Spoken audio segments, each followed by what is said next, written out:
ഒക്കെ ശരിയാവും. മിണ്ടരുതാ വാക്ക്. ശരിയാവും അത്രേ. കേട്ടു തുരുമ്പിച്ചു. ജീവിതത്തിൽ 1000 വട്ടം എന്റെ മനസ്സ് എന്നോട് പറഞ്ഞിട്ടുണ്ട് ശരിയാവും.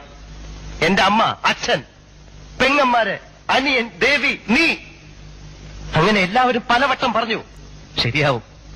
എവിടെ എവിടെ ശരിയായി? ശരിയാവില്ല. സേതുമാധവൻ ഒരിക്കലും ശരിയാവില്ല. നമ്മുടെ പ്രയാസങ്ങൾ എന്തിനാ മറ്റുള്ളവരറിയും? സന്തോഷം മാത്രമേ പങ്കുവെക്കാൻ പാടുള്ളൂ. ദുഃഖം ഒരിക്കലും പങ്കുവെക്കരുത്. അതിന്റെ തീയിലിങ്ങനെ ഒറ്റയ്ക്ക് കിടന്ന് വേഗുന്ന ഒരു സുഖമാണ്.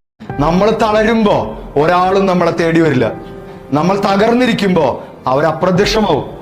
നമ്മൾ തിരിച്ചു വരാൻ ഒരുങ്ങുമ്പോ അവര് നമ്മളെ പരിഹസിക്കും.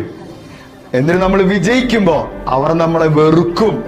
പക്ഷെ വീണ്ടും വീണ്ടും വിജയിച്ചു കൊണ്ടേയിരിക്കുമ്പോ അവര് നമ്മളെ പിന്തുടരും.